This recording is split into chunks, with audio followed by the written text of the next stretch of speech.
नमस्कार प्यारे विद्यार्थियों, डीपीएम स्कूल की ऑनलाइन क्लासेस में आपका स्वागत है। आज हम डिस्कस करने वाले हैं class 8 history chapter first, a period of transition. A period of transition देखिए वर्ल्ड लेवल के ऊपर वर्ल्ड हिस्ट्री से रिलेटेड है। ए पीरियड ऑफ ट्रांजिशन बदलाव का समय, बदलाव का समय। देखिए थोड़ा सा इसके अंदर हम डिस्कस करेंगे एंशिएंट, मेडिवल और मॉडर्न वर्ल्ड लेवल के ऊपर कब कब ये पीढ़ रहे हैं, और चर्च जो पुराने समय में चर्च का दबदबा रहा है, जैसे ही चर्च हावी हुई लोगों पे अपने विचार थोपने के लिए, तो लोगों में अवेयरनेस धीरे धीरे आनी शुरू हुई और चर्च के जो विचार थे उनको लोगों ने मानना छोड़ दिया और अपने नए आइडियाज़ वो मानने के लिए चर्च को बाध्य किया। इसी को कहते हैं पीरियड ऑफ ट्रांजिशन। कुछ एक टर्म्स हैं जो कि इम्पोर्टेंट टर्म्स हैं। देखिए बार बार आएगा boom towns, town that have become rich and successful because industry and trade have developed there. देखिए एक ऐसा शहर जो बहुत ही रिच है और सक्सेस है, सफलतापूर्वक उसमें सारे के सारे कार्य कर रहे हैं और ये पीक पर हैं धन के मामले में, दौलत के मामले में या ट्रेड के मामले में। बिकॉज इंडस्ट्री, क्योंकि यहाँ पर बहुत ज़्यादा उद्योग हैं, इंडस्ट्री एंड ट्रेड, और ट्रेड जो व्यापार है बहुत ज़्यादा इंपोर्ट होता है, आयात निर्यात होता है, कहीं दूसरे देशों में भी भेजा जाता है, तो ट्रेड अपने बूम पर है। तो ऐसे जो शहर थे जहाँ पर ट्रेड था, रिच थे, ऐसे को कहते हैं बूम टाउन्स। क्या कहते हैं? Boom towns. अब शब्द आता है कैपिटलिज्म। कैपिटलिज्म बार बार आएगा। Capitalism economy system. देखिए इकोनॉमी की टर्म है कैपिटलिज्म, आगे इकोनॉमी में आप पढ़ोगे। इन विच इंडस्ट्री, देखिए industry and business are control by individual. Capitalism वो है जिसमें बिजनेस, व्यापार और जो उद्योग हैं वो कंट्रोल सरकार के द्वारा न करके, वो control individual and not by the government, किसी एक पर्सन के द्वारा या किसी प्राइवेट एक या दो पर्सन के द्वारा उस पर कंट्रोल होता है, इकोनॉमी पे या इंडस्ट्री के ऊपर, तो उसको कहते हैं हम कैपिटलिज्म। आगे इसका डिटेल भी करेंगे। कॉलोनीज, देखिए कॉलोनीज ये शब्द हिस्ट्री के अंदर बार बार आएगा। जैसे हम मॉडर्न हिस्ट्री पढ़ेंगे उसमें कंट्री और एरिया, एक ऐसा देश और एक ऐसा क्षेत्र अंडर इकोनॉमिक, जिसका under economic and political control हो अनदर पर, उसकी जो अर्थव्यवस्था, इकोनॉमी होता है अर्थव्यवस्था एंड पॉलिटिकल, पॉलिटिकल होता है राजनीतिक जो कंट्रोल होता है किसी अनोदर दूसरे मोर पावरफुल कंट्री, किसी ज़्यादा शक्तिशाली कंट्री के हाथ में होता है, इसको कहते हैं कॉलोनीज। जैसे 1947 से पहले भारत जब आज़ाद नहीं था, अंग्रेज़ों का गुलाम था, तो उस टाइम ब्रिटेन का, भारत ब्रिटेन की कॉलोनी के रूप में था। ठीक है। इंपेरियलिज्म, ये भी टर्म बार बार आएगी। इंपेरियलिज्म क्या होता है बेटे? Exercise of economic and political control by country और अदर रीजन्स कॉलोनीज। देखिए इंपेरियलिज्म क्या होता है? इकोनॉमिक और पॉलिटिकल पे कंट्रोल बाय कंट्री और अदर रीजन्स, और एक कंट्री के अंदर कुछ एक पार्ट जिसका अर्थव्यवस्था और पॉलिटिकल जो उसकी पावर है, थोड़े से रीजन पे किसी दूसरे का हो, उसको इंपेरियलिज्म कहते हैं। इंडस्ट्रियलाइजेशन, औद्योगिकरण, process by which an economy is transform from an agriculture economy to a manufacturing economy. Industrialisation क्या होता है? औद्योगिकरण क्या होता है? एक ऐसी प्रक्रिया जिसके अंदर अर्थव्यवस्था जो है ट्रांसफॉर्म, बदल रही है फ्रॉम एन एग्रीकल्चर इकोनॉमी, जो एग्रीकल्चर इकोनॉमी है हमारी, उससे बदलकर मैन्युफैक्चरिंग, जो मैन्युफैक्चरिंग जो यूनिट लगाए जाते हैं जिसमें उत्पादन होता है, इकोनॉमी में बदल रही है। सीधी सी बात है, एग्रीकल्चर से बदलकर उद्योगों की तरफ जा रही है जो मैन्युफैक्चर करते हैं। Manual labour is replaced by mechanised mass production, क्या कहते हैं, जिसमें लेबर की जरूरत नहीं होती है, लेबर की जगह मशीनें काम करती हैं, इसी को कहते हैं इंडस्ट्रियलाइजेशन। मदर कंट्री, मातृ देश, देखिए कंट्री दैट एक्सरसाइज और exercised economic and political control over other region colonies. अब देखिए वही बात है, किसी और, देखिए कंट्री दैट एक ऐसा देश जिस पर अर्थव्यवस्था और जो political control over other region, जो अदर दूसरे देश पर, दूसरे पुअर देश पर जो कवर करता है। जैसे mother country, Britain mother country था और हम कॉलोनीज थे।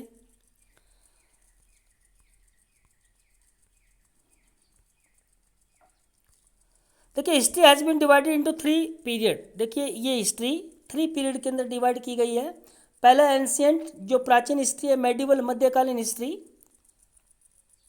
मॉडर्न हिस्ट्री, और थर्ड है हमारा मॉडर्न हिस्ट्री। इसका मैंने पहले भी वीडियो बनाया था कि इंट्रो ऑफ हिस्ट्री था, इंट्रो टू अवर हिस्ट्री, जिसमें ये पूरा का पूरा इसका पीरियड भी मैंने बताया था, वो भी आपको एक फेयर रजिस्टर पे लिखना था। प्राचीन, मध्यकालीन, modern. This division is based on the fact that each of these period has some unique features.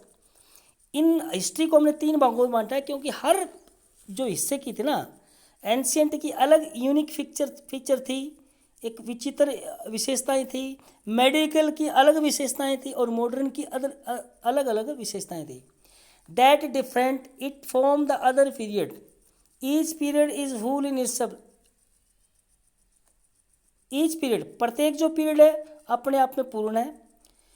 The duration differs from country to country, जो ड्यूरेशन है इसका, ड्यूरेशन जो टाइम पीरियड है वो डिफर्स अलग अलग है फ्रॉम कंट्री टू कंट्री। जैसे वर्ल्ड लेवल पे ये पीरियड अलग इनका ड्यूरेशन रहा है। भारत के जो हम भारत की बात करें तो वहाँ इसका ड्यूरेशन अलग अलग रहा है। एंशिएंट पीरियड, प्राचीन history. The ancient period refers to time period beginning with the first record to writing. ये मैंने इंट्रो में भी बताया था, जब से राइटिंग का सोर्स मिला है हमें, लिखने वाला राइटिंग का, पहले राइटिंग थी लेकिन पढ़ी नहीं गई थी। It ends with the fall of several significant empires, जैसे कई एम्पायर्स का फॉल हुआ, such as western Roman empire, Roman empires, इसका फॉल हो गया। Mediterraneans, the Han dynasty Chinese and the Gupta empire India, India के अंदर गुप्ता एम्पायर का एंड हो गया था। तो ये एंशिएंट हिस्ट्री है, यहाँ इनके एंड होते ही ख़त्म हो गई थी। अब medieval period, the middle age start with the fall of western Roman empire, इनके फॉल खत्म होने पे शुरू होती है। Merge with the renaissance and discoveries, जो पुनर्जागरण काल आया था, आगे पढ़ेंगे डिटेल से। डिस्कवरीज, जो नई नई डिस्कवरीज हुई थी, खोजें हुई थी, उसके बारे में डिटेल से आगे पढ़ेंगे। तब ये मेडिवल पीरियड हमारा खत्म हो गया। मॉडर्न पीरियड, अब देखिए modern period of the India, modern period of the India begin in 18th century, 18वीं शताब्दी के अंदर शुरू हुआ था। This period is characterized by great interaction among, बहुत सारे इसके फीचर हैं, ये एक दूसरे से मिला हुआ है। Country of the world, country of the world, कई कंट्रियों की फीचर मिली हुई है इसमें। During the period of there were many changes witnessed in various country of the world.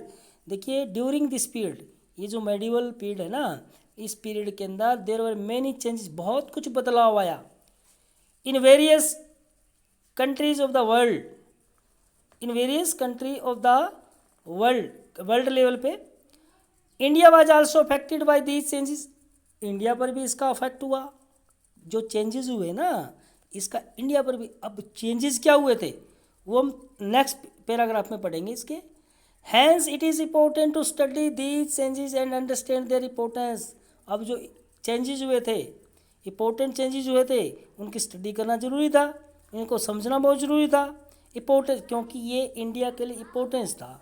For example radio की खोज हुआ, टेलीफोन की खोज हुआ, स्टेथोस्कोप की खोज हुआ, ये इम्पोर्टेंस थे। The source that tell us about the modern period can be divide into two categories, दो कैटेगरी का हम सोर्स, देखिए इनका पता कैसे हमें चलता है, इसको बोलते हैं सोर्स। संसाधन, ऐसे कौन से संसाधन हैं जिससे हमें पता चलता है कि पहले ये होता था वो होता था। तो देखिए सोर्स टू प्रकार के हैं। एक तो प्राइमरी ओरिजिनल डॉक्यूमेंट, जो प्राइमरी ओरिजिनल डॉक्यूमेंट जैसे हूबहू थे चीज़ वैसी की वैसी हमें दिखाई दे, हम खोजें, वो होता है प्राइमरी। सेकेंडरी अभी पढ़ते हैं डिटेल से। सच एज गवर्नमेंट रिकॉर्ड, जैसे गवर्नमेंट के पास कोई डॉक्यूमेंट है, कोई बॉन्ड वगैरह है। Literary work such as, literary work जैसे कोई बुक्स हैं। एंड न्यूज़पेपर, आर्टिस्टिक एविडेंस या कोई आर्ट से रिगार्डिंग कोई एविडेंस है, सच एज पेंटिंग्स कोई पड़ी हैं, पेंटिंग जैसे भीमबेटका गुफा एमपी के अंदर, वहाँ प्राचीन इतिहास के बारे में बहुत सारी गुफाओं में पेंटिंग है। आर्कियोलॉजिकल जो रिमेन्स, आर्कियोलॉजिकल जो हमारे पूर्वकालीन जो धरती के अंदर से निकले गए जो रिमेन्स हैं, मोन्यूमेंट्स हैं, मोन्यूमेंट्स एंड आर्ट फैक्ट, कुछ मोन्यूमेंट्स किसी ने स्मारक भी बनाए थे। और आर्ट फैक्ट होता है बेटा कोई इंटरेस्ट के लिए किसी चीज़ का निर्माण कर रहा, आर्ट से रिगार्डिंग किसी, जैसे मंदिर है, मस्जिद है, मोन्यूमेंट्स अदर कई प्रकार के होते हैं। तो ये हमारे सोर्स हैं, ये है तो प्राइमरी सोर्स, ये कहते हैं प्राइमरी सोर्स। अब सेकेंडरी सोर्सेज क्या है, द्वितीय सोर्सेज क्या है, there are related to primary source, ये इस प्राइमरी सोर्स से रिलेटेड हैं। They are present in the form of revives, कोई नोटिस वगैरह, रिपोर्ट हो, आर्टिकल्स कोई लेख वगैरह हो, बुक्स हो।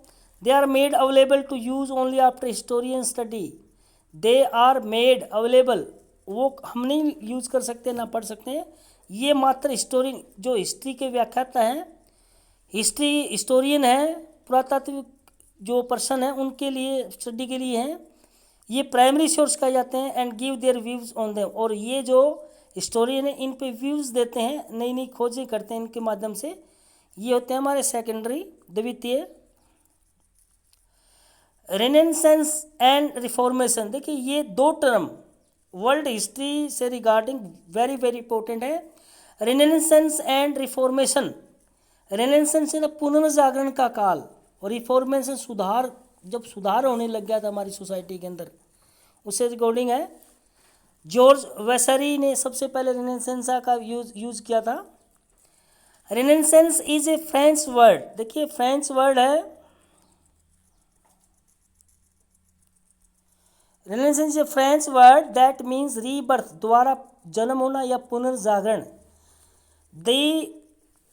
The movement brought about the modern, the movement brought about the modern age in Europe with the rebirth of ideas and changes that lasted for many centuries, क्या कहता है, this movement जो पुनर्जागरण का था, जो रिनेसां का जो मूवमेंट था, अवेयरनेस का मूवमेंट था, लोगों में चेतना आ गई थी अपने अधिकारों के प्रति, brought about the modern age, ये मॉडर्न एज को ले गया था इन द यूरोप के अंदर, with the rebirth of ideas जैसे अच्छे अच्छे विचार, तर्कशील वाले विचार, और चेंजेस बदलाव, that lasted for many century, जो काफ़ी मैनी सेंचुरी से, बहुत सारी सेंचुरी से दबे पड़े थे।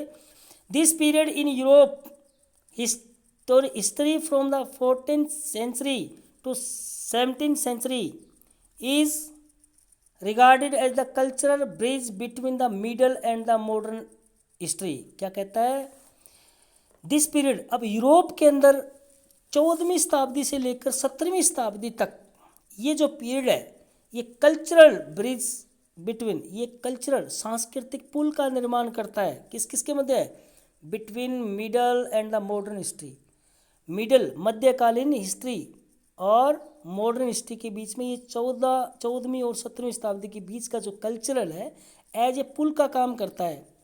It begins as a cultural movement in Italy, ये देखिए रेनेसां सबसे पहले इम्पोर्टेंट है, रेनेसां सबसे पहले इटली के अंदर शुरू हुआ था, कहाँ पर, इटली के अंदर, in the late medieval period के लास्ट फेज में ये शुरू हुआ था।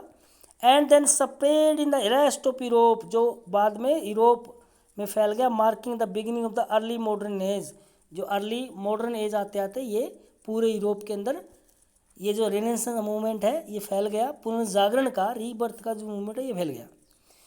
कुछ नहीं था रेनेसांस, सिंपल सी बात है, ये लोगों में एक पुनर्जागरण आया था, रीबर्थ हुआ था। पुराने लोग विचार थे वो छोड़ रहे थे, चर्च से रिगार्डिंग जो जो आडम्बरपूर्ण जो थे वो जो लोगों की भलाई के लिए नहीं थे, वो केवल चर्च की भलाई के लिए थे। वैसे विचार जो आगे प्रगति नहीं होने दे रहे थे लोगों की, वो विचार लोग नहीं अपना रहे थे और नए नए आइडियाज़, नई नई खोजें हो रही थी।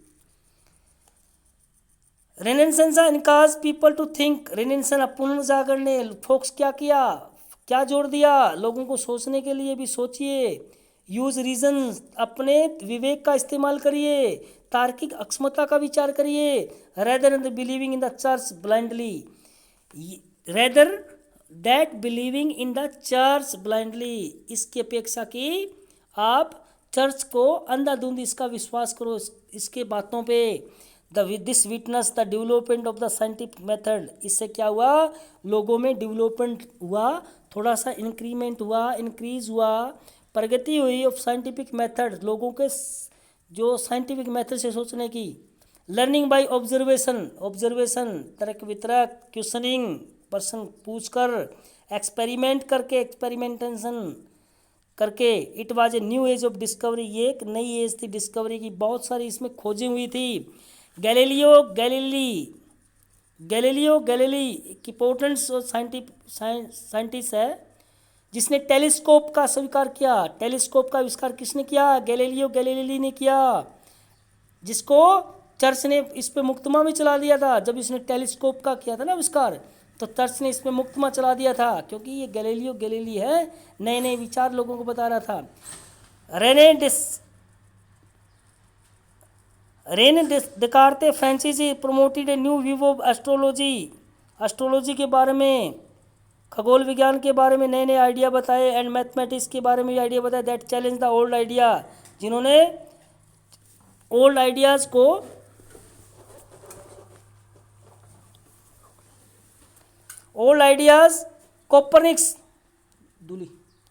Copernicus began the process of changing the whole view of the world with his argument that the sun was at the center of the solar system rather than earth. Church इससे पहले क्या, church वाले क्या विश्वास करते थे, वो अंधाधुंध जैसा कहते वैसे ही वो फैला देते थे। रोक लो। Sun was at the centre of the, क्या कहता है, कोपरनिकस ने क्या बताया, whole view of the world, पूरा का पूरा वर्ल्ड, विद इज आर्गुमेंट, उसके साथ था that the sun was the centre. भाई सन है ना, वो सेंटर के अंदर है, और जो प्लेनेट है इसके चारों ओर चक्कर लगाते हैं। लेकिन इससे पहले क्या क्या मानते थे भी, पहले वाले मानते थे भी हमारी जो पृथ्वी है ना, पृथ्वी हमारी सेंटर के अंदर है और सूर्य है और जो अलग प्लेनेट है इसके चारों तरफ चक्कर लगाते हैं। लेकिन ये चीज़ ये गैलीलियो ने कही, सॉरी कोपरनिकस ने कही। ये कोपरनिकस पोलैंड का था, पोलैंड का, कौन सी कंट्री का था, पोलैंड का था। इसने कहा कि ये सूर्य जो है वो सेंटर में है और बाकी इसके चारों ओर चक्कर निकालते हैं। की figure of English literature renaissance include William Shakespeare, देखिए विलियम शेक्सपियर अंग्रेजी का था ये, English literature, and John Milton literature का था, very important.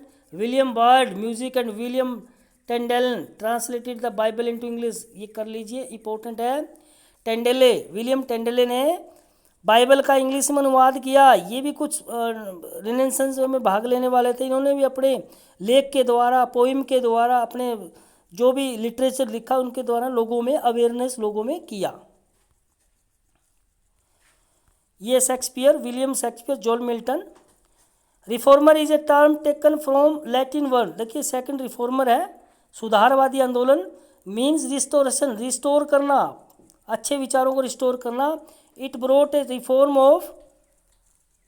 Reform the Roman Catholic church, reform Roman Catholic church थी, उसमें सुधार के लिए शुरू किया गया था। Reformation was series of events, reformation क्या था बेटे, सुधारवादी आंदोलन, by which the people who were enthused, उत्साहित थे, with the spirit of inquiry करने के लिए, broke away from the Roman Catholic church, broke away इसके विचारों को दूर करने के लिए, तोड़ने के लिए, they wanted the church to accept their new thought. अब वो क्या कहते थे कि हम चर्च के विचार नहीं मानेंगे, हम हमारे जो आइडियाज़ है, नए जो डिस्कवरी है, नए नए विचार है, वो चर्च माने। तो ये थे रिफॉर्मेशन। नेक्स्ट आज के लिए इतना ही। नेक्स्ट वीडियो में इसका लेफ्ट पार्ट सेकंड लेके आएंगे। Thanks, have a nice day.